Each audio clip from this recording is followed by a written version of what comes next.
Salut les asticots et bienvenue dans cette vidéo réservée aux adultes. Aujourd'hui on continue de cocher les cases de notre bingo de la perversion parce qu'on va non seulement parler de trucs cracra, mais aussi de trucs cochons.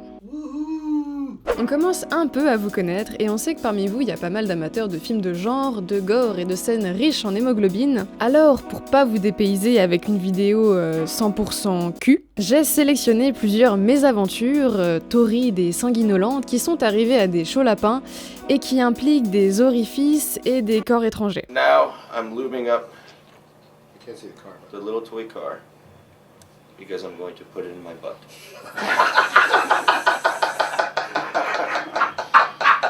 Mais avant de rentrer dans le dur, un petit mot de notre sponsor.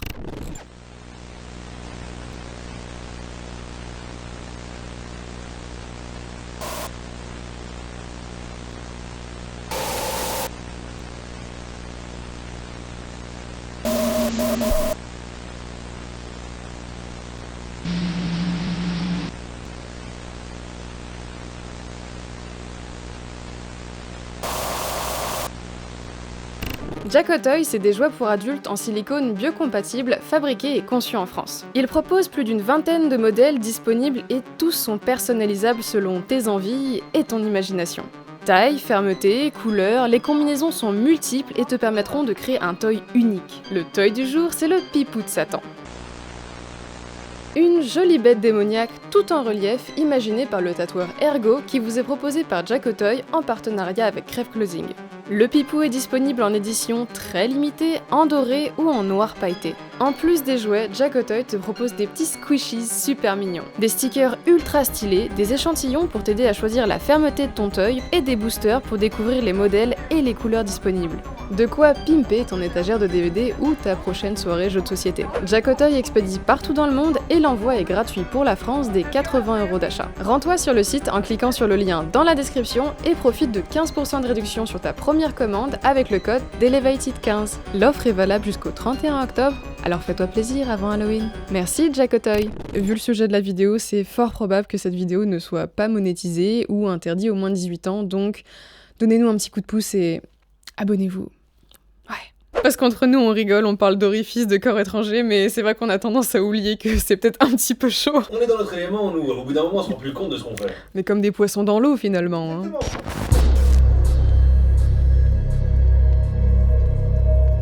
Pour notre première histoire, je vous propose de partir aux États-Unis, un peu comme d'habitude. Hein. Fuck yeah!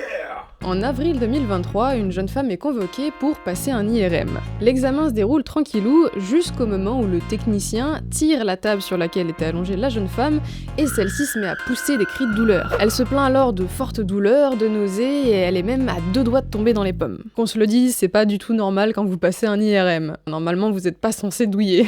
Du coup, évidemment, les médecins s'inquiètent et décident de lui faire passer toute une batterie d'examens. Examens qui révèlent la présence d'un corps étranger situé dans le corps de la jeune femme. Elle-même devait être un petit peu surprise parce qu'elle avait pourtant dit au technicien juste avant de rentrer dans l'IRM qu'elle avait bien vidé toutes ses poches. Oui, mais est-ce qu'on a pensé à la poche anale? On a dit toutes les poches.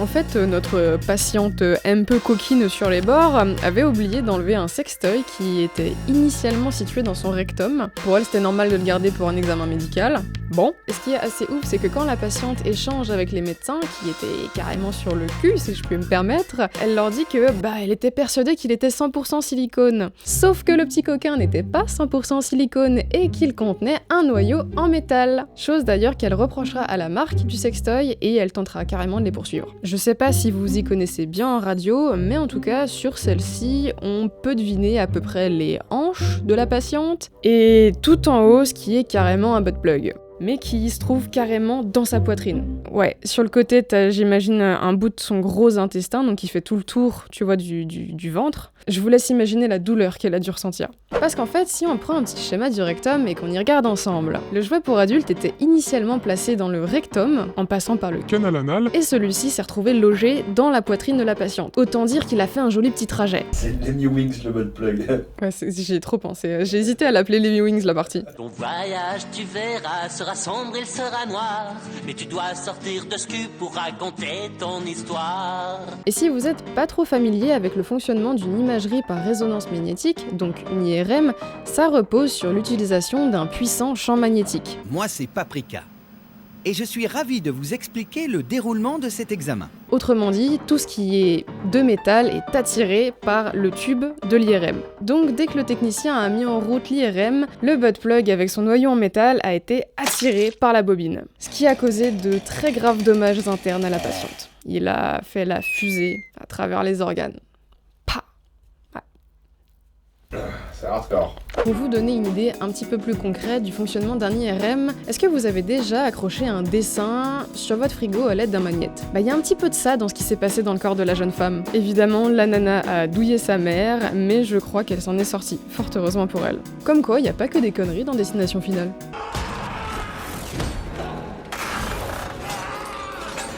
Ce qui est rigolo, enfin, pas trop, c'est que cette vidéo, on devait la tourner avant les grandes vacances. Et en juillet, il y a eu un fait divers concernant un IRM. Toujours aux États-Unis, un type est carrément décédé des suites d'un accident avec un IRM. En fait, il se rendait dans la salle où se trouvait l'IRM pour aider sa femme qui, je crois, avait un problème au genou. Sauf qu'autour du cou, il avait une chaîne de 9 kilos qui normalement sert à faire de la musculation. Et on va dire qu'il y avait une couille dans le pâté parce que le technicien ne semblait pas avoir éteint l'IRM, ce qui fait que quand l'homme est rentré dans la pièce, il a été attiré par l'IRM.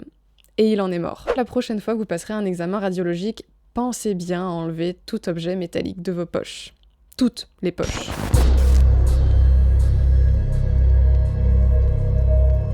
Notre deuxième histoire nous emmène un petit peu au soleil. On va en Croatie. Celle-là, elle est très courte, vous attendez à rien d'exceptionnel. Pour pimenter ses plaisirs solitaires, un jeune homme a eu la lumineuse idée de s'introduire une ampoule dans l'anus. Les adeptes du titillage de trou de balle qui se trouvent parmi nous savent évidemment que tu peux pas insérer n'importe quel objet dans ton anus. Et j'en veux pour preuve...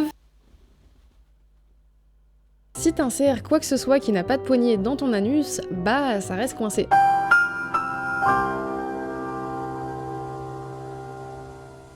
Mais fort heureusement pour vous, notre partenaire Jackatoy a de superbes jouets avec poignée. Bon, ça c'est des miniatures, mais il y a des tailles décentes sur le site, vous inquiétez pas. Résultat, l'ampoule s'est évidemment pétée, laissant le type avec de graves dommages internes. Les vétérans d'internet qui ont vu One Man One Jar ont des flashbacks du Vietnam actuellement.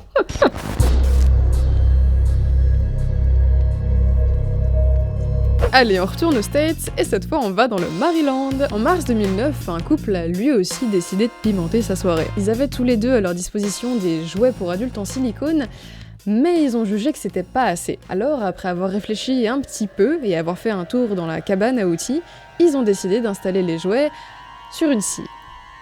Quoi? Sauf que le feu, ça brûle, et une scie, ça coupe. Enfin, ça tranche. Enfin, ça charpille. Enfin, ça... Bon, après, j'abuse avec le titre de cette histoire-là. Les puristes du bricolage me diront que c'est pas la même scie que dans Texas Chainsaw Massacre, je sais. Là, dans notre cas, il s'agit d'une scie qu'on appelle scie alternative ou scie sabre. Mais pour les novices, vous inquiétez pas, je vous fais un petit coup de définition avec en fond, allez, soyons fous, une superbe illustration tirée de YouTube. Une scie alternative est un type de petite scie portative alimentée par une machine dans laquelle l'action de coupe est obtenue par un mouvement de poussée et de traction ou de va-et-vient de la lame. Ah ouais, ils en voulaient hein. Et tu vois, et c'est exactement pour ce mouvement de va-et-vient qu'ils ont décidé d'installer les jouets dessus. C'est un peu, vous devez connaître là ces dildos installés sur des machines qui pilonnent littéralement. Putain, c'est vénère. Bah en fait, je pense qu'ils voulaient se faire une fuck machine artisanale, mais vas-y, il y a un moment tu peux pas faire ça dans ta cabane à outils, c'est pas ça. C'est inconscient. La scie a transpercé le jouet pour adultes, et bah ils ont dû aller à l'hôpital. Voilà. Il n'y a pas de nouvelles sur l'article, étrangement. J'espère que le couple s'en est sorti. Ça serait un peu ballot, sinon. Hein. Voilà, Ah si. Encore un truc, je suis pas très familière avec le Maryland, du coup j'ai décidé d'aller jeter un œil sur Google Maps. L'endroit où l'événement s'est produit, ça ressemble de ouf à Wisteria Lane. La cousine de Brie Van de Camp s'ennuyait peut-être un petit peu.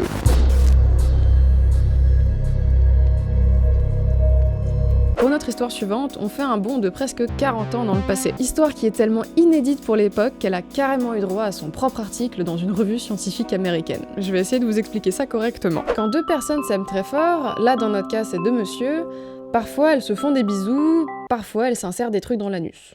Parfois des choses qui sont faites pour, Parfois non. En l'occurrence, l'un des partenaires du couple a décidé d'utiliser ce qu'on appelle un énéma, donc un lavement contenant un mélange de béton et de le faire couler à l'intérieur de l'anus de son partenaire à l'aide d'un entonnoir. Très pratique l'entonnoir, c'est un truc à avoir sur soi. Genre pour mettre de l'huile dans le moteur. On n'y pense jamais, ça, on n'a jamais d'entonnoir, nous. C'est vrai, ça. Sauf que le ciment s'adurcit, ce qui a provoqué de violentes douleurs dans le bas-ventre du monsieur. Il s'est donc rendu à l'hôpital où on a pu lui retirer le bouchon qui avait séché par les voies naturelles sans chirurgie. Petit chanceux. Avant de procéder à l'intervention, les médecins ont fait une petite radio pour localiser le corps étranger. Radio qui révèle non seulement la présence du mélange de ciment durci, mais aussi d'une petite balle de ping-pong.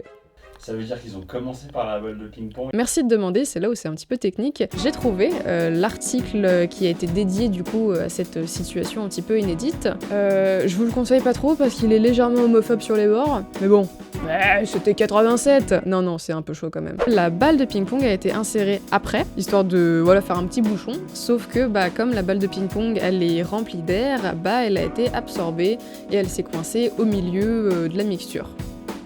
Voilà. Et si tu descends un tout petit peu, il y a le fameux objet. Et moi je trouve ça incroyable parce que en vrai ça fait un super souvenir à mettre au-dessus de la cheminée. On dirait les sculptures dans Beetlejuice de la daronne. Mais oui, on dirait vraiment un objet contemporain, genre ça me choque pas plus que ça. Et ça me fait rire parce que dans l'article ils ont quand même précisé c'est un moulage parfait. Et oui, il est parfait ce moulage. Ils ont réussi à le retirer.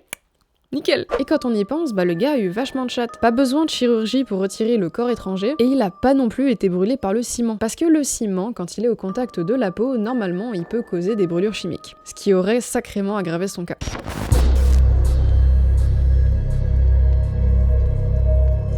Notre dernière histoire vous fera peut-être vibrer.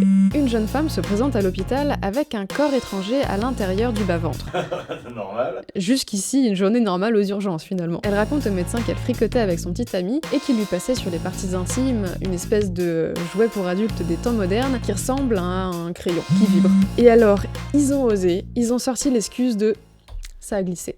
J'ai glissé, chef. Ça a glissé. Il faut savoir que ce jouet-là, quand tu vas sur le site de la marque, il fait à peu près 10 cm. C'est vraiment un petit stylo, plus gros qu'un stylet. Et il aurait malencontreusement glissé. Parce qu'en fait, la jeune femme, elle rapporte au médecin que normalement l'objet se situe dans son vagin. Le gynécologue l'examine, mais ne trouve rien. En fait, l'objet a glissé et s'est carrément retrouvé dans sa vessie. Si on prend ensemble un nouveau petit schéma anatomique du corps humain qui nous fera sûrement démonétiser la vidéo, la vessie et le vagin ne communiquent pas. Et j'espère que vous le savez. Autrement dit, la patiente n'a pas été super honnête avec les médecins parce qu'elle leur a pas dit que l'objet avait glissé en passant par l'urètre. Ce qui leur aurait fait quand même gagner un petit peu de temps. Et puis en plus, t'es chez le médecin, y a pas de honte à avoir, ils sont là pour t'aider. Et puis vous inquiétez pas, c'est un kink qui existe en plus de se titiller l'urètre, chez les hommes comme chez les femmes, mais on juge pas.